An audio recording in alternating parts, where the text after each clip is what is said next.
Introduction के अंदर कि इंडिया की इकोनॉमी है वो एक बैकवर्ड या अंडर डेवलप्ड इकोनॉमी भी आती है। इसके साथ साथ इंडिया की इकोनॉमी को अपन एक डेवलपिंग फॉर्म या डेवलपिंग नेचर की इकोनॉमी बता सकते हैं। कल अपन ने डिस्कस किया था कि इंडियन इकोनॉमी है वो एक बैकवर्ड एक अंडर डेवलप्ड इकोनॉमी है, कैसे उसके लिए अपन ने उसके बारे में कल डिस्कस किया था, डिटेल से पढ़ा भी था। आज का जो हमारा टॉपिक वो रहेगा आपकी Indian economy in the form of developing economy. कि इंडिया की इकोनॉमी है उसको एक डेवलपिंग इकोनॉमी हम कह सकते हैं। कुछ हमारे पास ऐसे फैक्टर्स हैं। तो जो सबसे पहली चीज आती है वो दे रखी है continuous and rapid increase in national economy and पर कैपिटा इनकम। यानी का मतलब कंटिन्यू लगातार चल रहा है ऐसा, रैपिडली मतलब बहुत फास्टली इंक्रीज या इंक्रीमेंट देखने को मिल रहा है अपन को। किसमें मिल रहा है? हमारे नेशनल इकोनॉमी के अंदर और साथ साथ में पर कैपिटा इनकम के अंदर। यानी हमारे पर कैपिटा इनकम है और नेशनल इकोनॉमी उसमें कंटिन्यू यहाँ पर जो बता सकते हैं आप कि इंक्रीमेंट या इंक्रीज हमें देखने को मिल रहा है। बताया जा रहा है 1950 और 1980 के आसपास जो हमारी जो एनुअल ग्रोथ रेट थी वो 35% थी। यानी जितना भी प्रोडक्शन हमारे यहाँ हुआ करता था, जितना भी हम कंज्यूम करते थे उसका 35% जो ग्रोथ था वो हमारे इंडिया में हुआ करता था। और वो तक जो ये सर्कमस्टेंसेस से 1950 से 1980 के बीच में। 1980 के बाद में बताया जा रहा है कि इसके अंदर 5% इंक्रीज हुआ है। जो पहले 35 था अब कितना हो गया हमारे यहाँ पर 40% इंक्रीज हो गया है। यानी कहने का मतलब कुछ ना कुछ यहाँ पर चेंजेस, कुछ ना कुछ यहाँ पर ग्रोथ देखने को मिली थी। और बात करें अपन 2007 से 11 के बीच में तो ये ग्रोथ थी वो कितनी हो गई थी 8% इंक्रीज हो गई थी। यानी कहने का मतलब टोटल 48 1950 के बाद से लेकर 2011 तक देखिए तो 48% था हमारे यहाँ पर जो प्रोडक्शन का जो था रेशो था वो यहाँ बन गया था। और दोनों को मिला के बात करें 1950 से लेकर 11 के बीच में टोटल 13% यानी 13% यहाँ पे इंक्रीज देखने को हमें मिला है। तो अपन इस तरीके से कह सकते हैं कि इंडिया की इकोनॉमी में लगातार ग्रोथ देखने को मिल रही है। साथ साथ ही बता रहा है कि 8% अगर 8% की बात करें तो इंडियन इकोनॉमी है वो वर्ल्ड की सबसे फास्टेस्ट जो इकोनॉमी कही जा सकती है। कि जो इंक्रीमेंट जो ग्रोथ देखने को मिल रहा है वो हमें इंडियन इकोनॉमी में बहुत ज़्यादा है फास्टेस्ट इकोनॉमी कैटेगरी में इसमें डाल सकते हैं। बहुत ज़्यादा ग्रोथ हमें देखने को मिल रहा है। ये तो इकोनॉमी की बात। अब पर कैपिटा इनकम की बात करें तो पर कैपिटा इनकम है वो 1950 से 1990 के बीच में 1.6% इंक्रीज हुआ करती थी। यानी इतने जो टाइमिंग की बात करें अपन 40 ईयर्स के टाइमिंग की बात करें तो एनुअली देखा जाए तो 1.6% क्या थी यहाँ पर जो इनकम थी पर कैपिटा इनकम वो इंक्रीज हुआ करती थी। अगर 1990 के बाद की बात करें तो ये इंक्रीमेंट कितना हो गया 5%। यानी जो इनकम अभी हमारी है अगले साल 5% हम उनको क्या करते हैं इंक्रीज कर रहे हैं। ठीक है ना। और 2015-16 की बात है तो यहाँ पर टोटल जो पर कैपिटा इनकम है उसका जो इंक्रीमेंट का जो परसेंटेज है वो कितना हो गया 6.2% हो गया।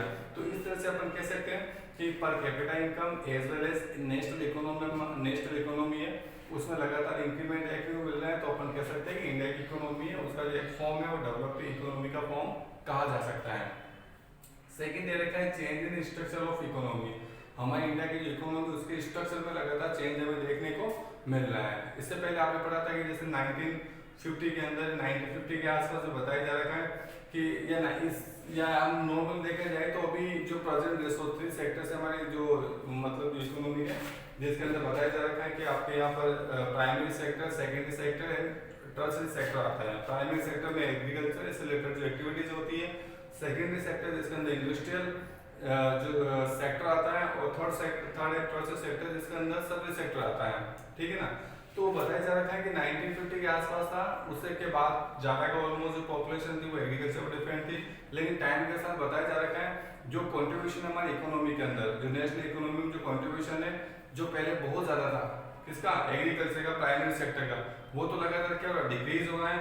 और सर्विस सेक्टर और इंडस्ट्रियल सेक्टर है इनका जो कंट्रीब्यूशन है वो लगातार क्या हो रहा है इंक्रीज हो रहा है।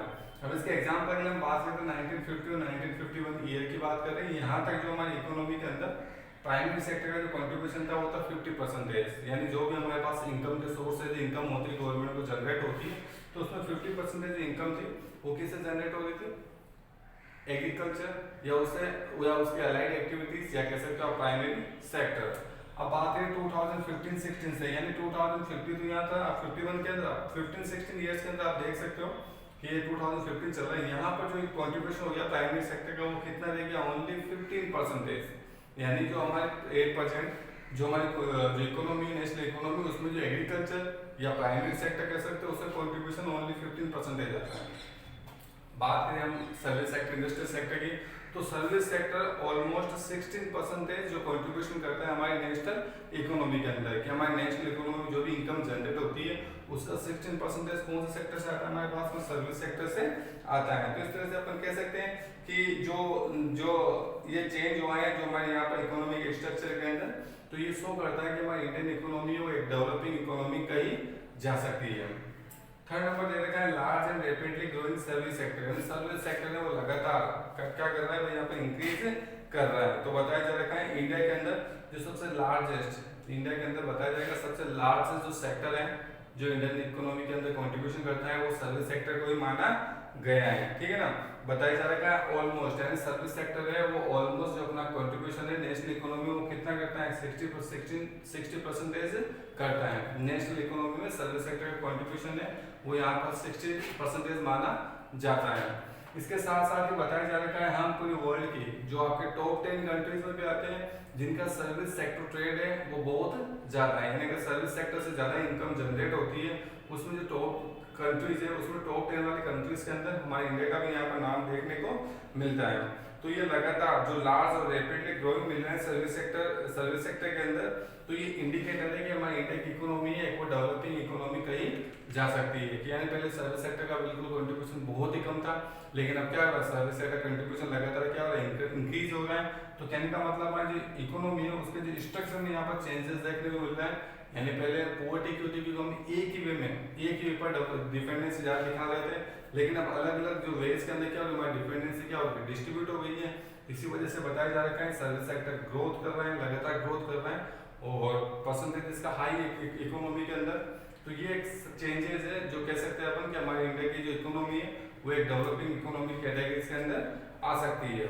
ये सारे जो चीजें अपन ने पढ़ी है या जो भी इसके 3 पॉइंट और भी हैं, तो तीनों से आप समझ सकते हो कि तीनों को पढ़ते हो तो इससे लगता है कि इंडिया की इकोनॉमी बैकवर्ड इकोनॉमी थी वो कही जाती थी पहले के टाइम में, लेकिन आज के सिनेरियो के अंदर अपन देख सकते हैं कि इंडिया की इकोनॉमी को अपन डेवलपिंग इकोनॉमी की कैटेगरीज के अंदर ऐड कर सकते हैं। देखो जो हमारा थर्ड नंबर रीजन है वो दे रखा है चेंज इन प्रोफेशनल स्ट्रक्चर। इससे पहले जो अपन ने 2 रीजन पढ़ लिए थे उनके 3 रीजन थे उनको पढ़ लिया था, उसके बाद में ये 4th नंबर आता है। तो 4th नंबर में दे रखा है आपके यहाँ पर चेंज इन प्रोफेशनल स्ट्रक्चर, यानी कहने का मतलब है जो प्रोफेशन है जो पहले हमारा प्रोफेशनल अलग था अभी जो प्रोफेशनल स्ट्रक्चर वो चेंज हो गया है। यानी बताया जा रखा है कि अगर हम बात करें 1915 के आसपास तो हमारी इंडिया की 72% जो वर्क फोर्स थी वो एग्रीकल्चर एक्टिविटीज के अंदर क्या थी इंगेज हुआ करती थी। यानी 72 जो परसेंटेज वर्क फोर्स में आते जो काम कर सकते हैं वो एग्रीकल्चर वाला काम करते थे। और जो 2015-16 में कितना रह गया ओनली 15% रह गया। कहने का मतलब ओनली जो हमारी वर्क फोर्स है इंडिया की उसमें 15% जो वर्क फोर्स है वही एग्रीकल्चर या उससे रिलेटेड जो अलाइड एक्टिविटीज है वो करने का काम करती है। यानी यहाँ पे प्रोफेशन चेंज हो रहा है। कहने का मतलब कि यहाँ लोगों ने जो प्रोफेशन पहले चूज करते थे उसमें उन्होंने क्या हुआ चेंज करना स्टार्ट कर दिया है। 72 था 1951 में और 2015 के अंदर कितना रह गया ओनली 15% रह गया। और बात which remain 15% in 2015 change in the professional structure, sorry थोड़ा गलत है can which remain, ये थोड़ा चेंज कर लीजिएगा। यहाँ तक ये बताया जा रहा है कि 1915 के अंदर 72% है जो वर्क फोर्स है वो हमारे यहाँ पर क्या थी इंगेज थे एग्रीकल्चर के अंदर। वो 50% था वो जो कंट्रीब्यूशन आ गया था जो हमारी इकोनॉमी में, जैसे कि 50% जो पहले 1950 के अंदर पढ़ा था 1950 के अंदर जो कंट्रीब्यूशन है किसका एग्रीकल्चर का वो था 50% और जो 2015 में कितना रह गया 15% रह गया, ठीक है ना। तो यहाँ 1915 के अंदर 1951 के अंदर 72 वर्कफोर्स भेजी थी इंगेज थी किसमें एग्रीकल्चर में, और 15-16 की बात करें तो कितनी रह गई लेस देन 50%। यानी पहले 72 था, लेकिन 2015 के अंदर कितना गया 50% से भी क्या हो गया, कम हो गया। तो ये भी चेंजेस देखने को मिल रहा है। और बताया जा रहा है अभी के सर्कमस्टेंसेस के, अभी के सिनेरियो से देखा जाए, प्रेजेंट जो कह सकते हैं एटमॉस्फेयर से देखा जाए, तो 50% जो पॉपुलेशन है वो industrial as well as service sector में इंगेज है। यानी हमारे इंडिया की जो अभी वर्क फोर्स है उसकी 50% जो वर्क फोर्स है, मोर देन कह सकते हो, आप ज़्यादा ही कह सकते हो, यानी 50% से ज़्यादा जो पॉपुलेशन है वो अभी इंडस्ट्रियल सेक्टर और सर्विस सेक्टर के अंदर काम कर रही है। तो इस तरीके से कह सकते हैं हमारे यहाँ पर प्रोफेशनल स्ट्रक्चर भी क्या हुआ है, चेंज हुआ है। अगला कह सकते हो reforms in economic and social basic infrastructure.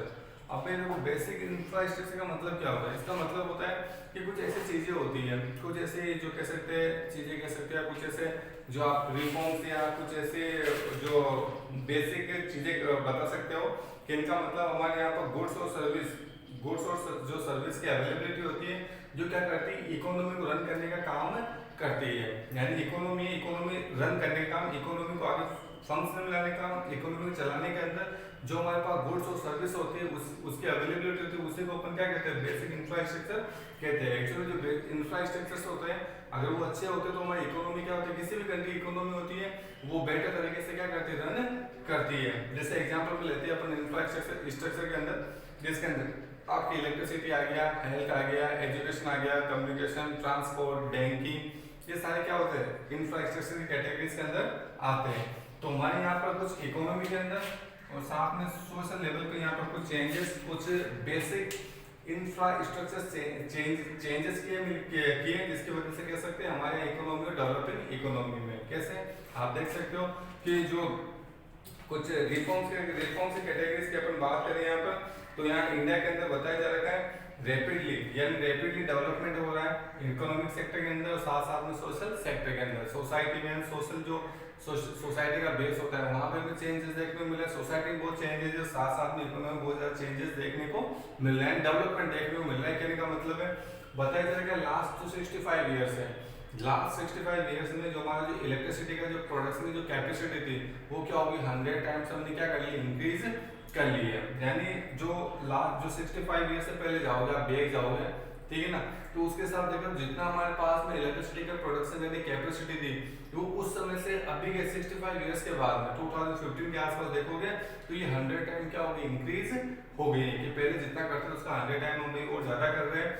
जो बात कर लेते हैं रोड जो क्योंकि जो इंफ्रास्ट्रक्चर थी ट्रांसपोर्ट वगैरह वगैरह पहले बता दिया, सोशल इकोनॉमिक लेवल पे आ गए।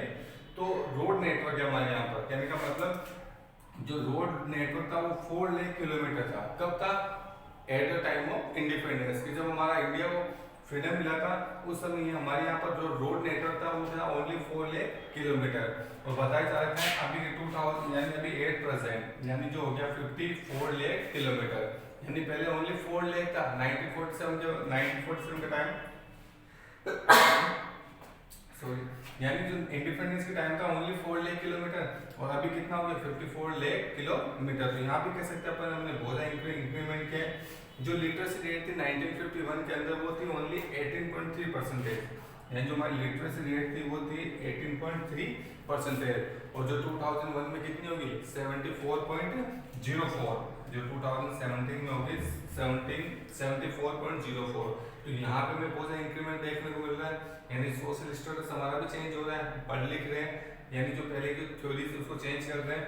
अब देखते अपन लाइफ एक्सपेक्टेंसी एट बर्थ, यानी कि इनका मतलब है जो जन्म के समय इसका पढ़ चुके अपन कि कोई न्यूली बोर्न बेबी होता है तो जन्म के समय क्या होती है उसका जो हमारे पास में स्टेटिस्टिकल डेटास होते हैं, कुछ हमारे पास में जो पहले की जो डेटा होते हैं कितने टाइम में किसकी डेथ हो रही है कितनी, या नॉर्मली एवरेज देखा जाए उनका कि डेटा से कोई कब डेट हो रही है, किसके 74, किसके 60, किसी के 80, किसी के 85, तो सबको एवरेज देखा जाए तो जो हमारी एवरेज जो लाइफ एक्सपेक्टेंसी जो रेट थी वो थी ओनली 32%।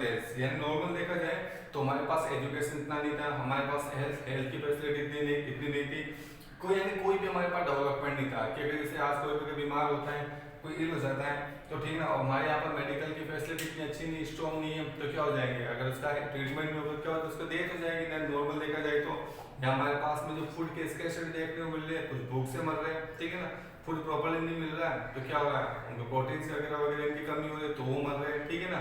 तो लाइफ का जो एक एस्टिमेशन है कि इतने साल इंसान सर्वाइव करेगा, जिएगा, तो मतलब 32.1%, जो कि आपके यहाँ 2014 में कितना हो गया, 68 ईयर्स, यानी यहाँ 1951 के आसपास 32 था और जो 2014 में कितना हो गया, 68 ईयर्स हो गया।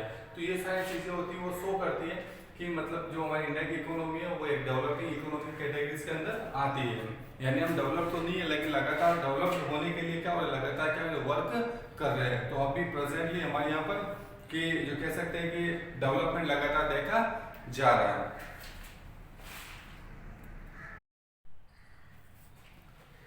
देखो इसके बाद में जो अगला टॉपिक रहेगा कुछ इकोनॉमिक रिफॉर्म्स रहेंगे, यानी कौन कौन से गवर्नमेंट ने पहले 1990s के बाद में हमारे यहाँ पर कुछ सोशल रिफॉर्म्स किए गए थे, ठीक है ना। तो उससे पहले हम इनको पढ़ लेते हैं जो आगे काम आएंगे। कुछ टॉपिक्स हैं यहाँ पर, जैसे सबसे पहले देखा है फिस्कल डिसिप्लिन। अब फिस्कल डिसिप्लिन क्या होता है उसके बारे में पढ़ेंगे। यानी बताए फिस्कल डिसिप्लिन ये होता है कि कुछ ऐसी पॉलिसीज, कुछ ऐसे एफर्ट्स होते हैं जो गवर्नमेंट के थ्रू किए जाते हैं, जिससे कि मतलब उनकी जो टारगेट एम से होता है कि गवर्नमेंट का जो कह सकते हैं एक तो हमारा ट्रेड डेफिसिट है और इसके साथ साथ में जो गवर्नमेंट लोन्स होता है, गवर्नमेंट डेब्ट होता है, उसको रिड्यूस करने की कोशिश की जाती है। उसी को अपन फिस्कल डिसिप्लिन कहते हैं। यानी कहने का मतलब हमारी इंडियन गवर्नमेंट के ऊपर या जो में ट्रेड डेफिसिट हो रहा है, आगे पढ़ेंगे हम, यानी ट्रेड में जो भी नुकसान हो रहा है तो उसको एक तो गवर्नमेंट का बर्डन ऑलरेडी है, एक तो हमारे पास गवर्नमेंट लोन लेती है दूसरी कंट्री से। जैसे हमारी कंट्री के पास में क्या होता है कि जैसे मान लो सपोज को इकोनॉमी डाउन चल रही है तो क्या करती है, वर्ल्ड बैंक हो गया या फिर IMF हो गया, इनसे क्या होती है गवर्नमेंट लोन लेती है। एक तो गवर्नमेंट का लोन हो गया, एक हो गया ट्रेड डेफिसिट, कहने का मतलब ट्रेड में लगातार क्या हो रहा है, नुकसान हो रहा है। तो उन दोनों चीजों का जो बर्डन होता है उसको कम करने के लिए गवर्नमेंट के थ्रू जो पॉलिसी जो एफर्ट्स किए जाते हैं उन्हीं को अपन फिस्कल डिसिप्लिन कहते हैं। कि those policies and efforts of government that are adopted, जो एडॉप्ट किए जाते हैं, reason to reduce the burden of trade deficit and government loans, उन्हीं को क्या कहते हैं अपन फिस्कल डिसिप्लिन कहते हैं। समझ में आ गया ये वाला। यानी कि ऐसे पॉलिसी एफर्ट्स होते हैं जो गवर्नमेंट करती है, या गवर्नमेंट ऐसे पॉलिसी एफर्ट्स जिनको गवर्नमेंट एडॉप्ट करती है to reduce the burden of trade deficit, trade deficit का बर्डन कम करने के लिए, और गवर्नमेंट जो डेब्ट्स होता है, गवर्नमेंट लोन्स होता है उसको कम करने के लिए, तो उन्हीं को बोलते हैं फिस्कल डिसिप्लिन। इसके बाद आता है ट्रेड डेफिसिट। तो ट्रेड डेफिसिट के अंदर होता है कि जैसे कोई भी कंट्रीज होती है, यानी कोई भी कंट्री होती है उसका जो किसी भी कंट्रीज की जो इंपोर्ट्स की वैल्यू होती है वो हाई होती है उनके एक्सपोर्ट्स की वैल्यू से, तो इसी कंडीशन को अपन ट्रेड डेफिसिट बोलते हैं। कहने का मतलब जैसे कि दो कंट्री, जैसे कि इंडिया ले लो एक आपके, या दो कंट्री, जिससे एक कंट्री आपके यहाँ ए है, दूसरी कंट्री आपके पास यहाँ पर बी है, ठीक है ना। अब हम यहाँ से इंपोर्ट कर रहे हैं, ठीक है ना, इंपोर्ट कर रहे हैं अपन, सपोज कर लो इंपोर्ट कर रहे हैं अपन 100 का, ₹100 इंपोर्ट यानी खरीद रहे हैं, और सेल कितना कर रहे हैं, ₹50 का। यानी कोई भी सामान हमारा खरीदा जा रहा है ₹50 का और सेल किया जा रहा है ₹50, यानी सेल किया जा रहा है, उसको बेच रही किसी कंट्री को ₹50 का। इस कंट्री का देख लो, ये इंपोर्ट कर रही है कितना, ₹50 का, और जो सेल कर रही है, एक्सपोर्ट कर रही है, वो कर रही है ₹200 का। इनका मतलब यानी यहाँ की जो करेंसी होती है वो बाहर कम जा रही है, ठीक है ना, और बाहर की करेंसी हमारे पास में क्या ज्यादा आ रही है। यानी जो देखो इस दोनों कंडीशन, यानी इस कंट्री का जो इंपोर्ट होता है, इस कंट्री की जो इंपोर्ट्स की वैल्यू होती है, कितना सामान खरीदे उसकी वैल्यू है, वो आपके यहाँ पर क्या है, हाई है, किससे, एक्सपोर्ट से। यानी एक्सपोर्ट 50 का, इंपोर्ट 100 का। इट मींस यहाँ पर ट्रेड डेफिसिट की कंडीशन है, यानी ट्रेड में लगातार क्या हो रहा है, लॉस हो रहा है या फिर नुकसान हो रहा है। इस कंट्री की बात करें, यहाँ का जो इंपोर्ट्स की वैल्यू है वो देखो हाई नहीं है, यहाँ पर यहाँ एक्सपोर्ट की वैल्यू से हाई नहीं है, तो यहाँ पर ट्रेड डेफिसिट की कंडीशन नहीं होगी, यहाँ पर लॉस हमें देखने को नहीं मिलेगा। तो इसी कंडीशन को अपन ट्रेड डेफिसिट बोलते हैं। बैलेंस ऑफ पेमेंट, क्या है बैलेंस ऑफ पेमेंट, यानी जो पेमेंट होता है उसका बैलेंस रखना। जैसे कोई भी कंट्री होती है, कोई पर्टिकुलर कोई भी कंट्री ले लो आप, जैसे सपोज को एक ही कंट्री है, एक कंट्री है, बाकी फर्दर 20 से Z तक अलग कंट्री है, तो इस कंट्री का जो ओल्ड ट्रांजेक्शन, ध्यान रखना, ओल्ड ट्रांजेक्शन, यानी जितने भी इस कंट्री का जितना भी ट्रांजेक्शन है, ओल्ड ट्रांजेक्शन का मतलब जैसे कंट्री जैसे B, C और D, इससे वो कितना इंपोर्ट कर रही है, कितना एक्सपोर्ट कर रही है, इससे कितना इंपोर्ट कर रही है, कितना एक्सपोर्ट कर रही है, इसको कितना इंपोर्ट कर रही है, कितना एक्सपोर्ट कर रही है। तो ये एक कंट्री है, इसका जितने भी जो आपके इस कंट्री के पूरा जितना भी इंटायर जो ट्रांजेक्शन है, ठीक है, इस कंट्री का पूरा पूरा जो इस देखो to complete details of entire transaction, यानी कहने का मतलब पूरा पूरा ट्रांजेक्शन हुआ वर्ल्ड की जितनी भी कंट्री के साथ में, कितनी भी कंट्री के साथ जितना भी ट्रांजेक्शन हुआ, जैसे इसके साथ कितना ट्रांजेक्शन, इंपोर्ट कितना, एक्सपोर्ट कितना, कितना खरीदा कितना बेचा, ठीक है ना, इसकी जो सारी डिटेल्स होती है, जो कंप्लीट डिटेल्स होती है इसकी दूसरी कंट्री के साथ में ड्यूरिंग द फाइनेंशियल ईयर के टाइमिंग के अंदर, यानी जो 1 अप्रैल से लेकर 31 मार्च तक इंडिया की फाइनेंशियल ईयर का टाइम पीरियड है। तो इस किसी भी कंट्री का कह सकते हो, किसी भी कंट्री की जो कंप्लीट डिटेल्स होती है उसके और ट्रांजेक्शन की, पूरे ट्रांजेक्शन की, ठीक है ना, बाकी वर्ल्ड की दूसरी कंट्री के साथ में, ठीक है ना। फाइनेंशियल ईयर में इस कंडीशन बोलते हैं अपन बैलेंस ऑफ पेमेंट, कि हमने पूरे 1 अप्रैल से 31 मार्च को किस कंट्री को कितना सेल किया, कितना उससे इंपोर्ट किया, उस कंट्री को कितना गया, तो सारे रिकॉर्ड्स होते हैं, सारे डेटाज होते हैं, जो सारे स्टैटिस्टिकल जो डेटाज होते हैं उन्हीं को अपन क्या कहते हैं, बैलेंस ऑफ पेमेंट। कि इस कंट्री में हमने सऊदी अरब से मान लो कितना सामान बेचा, कितना इंपोर्ट किया, अमेरिका को कितना बेचा, कितना एक्सपोर्ट किया, कितना इंपोर्ट किया, चाइना से कितना इंपोर्ट किया, कितना एक्सपोर्ट किया, ये सारी डिटेल्स होती है किसी एक पर्टिकुलर कंट्री की बाकी कंट्री के साथ में, ये सारा बैलेंस ऑफ पेमेंट कैटेगरी में आता है।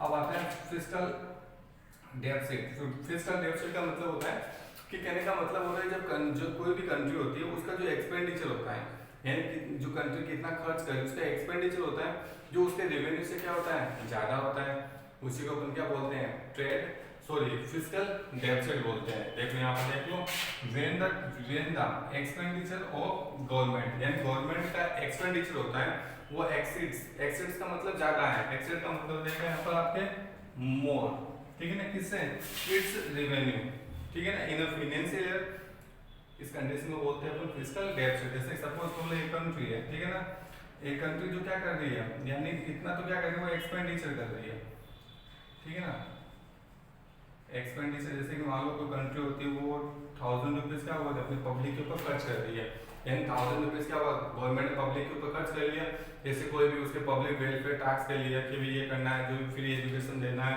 फ्री मेडिकल जो है फैसिलिटी देनी है, जो भी कुछ करना है, लेकिन इसका जो कह सकता है, इसका जो रेवेन्यू होता है, रेवेन्यू आप जानते हो कि कहाँ से मिलता है, रेवेन्यू का मतलब समझ आओगे तो टैक्स होता है, जैसे गवर्नमेंट होती है अलग अलग टैक्स लगाती है, रोड टैक्स हो गया, इलेक्ट्रिसिटी टैक्स हो गया, हाउस टैक्स हो गया, जो भी टैक्स लगाती है, तो गवर्नमेंट का पैसा कहाँ से आता है, खर्च करने के लिए टैक्स से आता है।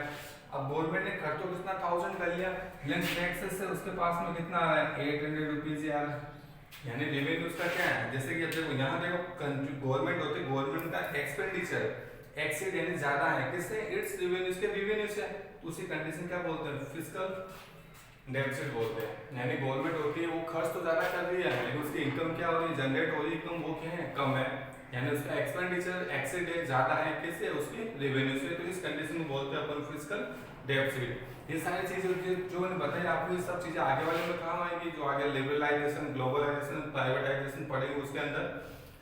इसके अलावा एमएनसीज एक वर्ड होता है, एमएनसीज मल्टीनेशनल कंपनीज, इसके बारे में पढ़ेंगे। यानी मल्टीनेशनल जो कंपनीज होती है वो ऐसी कंट्रीज होती है जो जिसका जो एक कंट्री से ज्यादा कंट्रीज के अंदर कह सकते हो कि उसका एक खुद का ऑन प्रोडक्शन होता है, और उन कंट्री के अंदर क्या होता है, जो प्रोडक्शन पे कंट्रोल होता है। जैसे कोई भी एक कंपनी एक पर्टिकुलर कंट्री, जैसे कि इंडिया की पतंजलि का एग्जांपल लेते हैं अपन। अब पतंजलि के प्रोडक्ट होते हैं वो अमेरिका में भी सेल हो रहे हैं, रशिया में भी सेल हो रहे हैं, चाइना में भी हो रहे हैं, बांग्लादेश में भी हो रहे हैं, तो कहने का मतलब वहाँ कितना सेल हो रहा है वो कोई मैटर नहीं करता, लेकिन कहने का मतलब हर 5-6 कंट्री में सेल हो रहा है, तो ये क्या हो गई, एक एमएनसीज हो गई, मल्टीनेशनल कंपनी, जो जिससे क्या होता है एक कंट्री में 2 नहीं 3 नहीं 4 कंट्रीज के अंदर क्या होता है, वहाँ के जो पतंजलि के प्रोडक्ट होते हैं उस पर उनका खुद का कंट्रोल है, और कितना मतलब वो बिजनेस करेगा वो सारा कंट्रोल कंपनीज का होता है। तो ऐसी कंपनीज को अपन एमएनसीज बोलते हैं, मल्टीनेशनल कंपनी। इसके बाद फर्दर हम आगे पढ़ेंगे जो आपके इकोनॉमी रिफॉर्म्स के बारे में।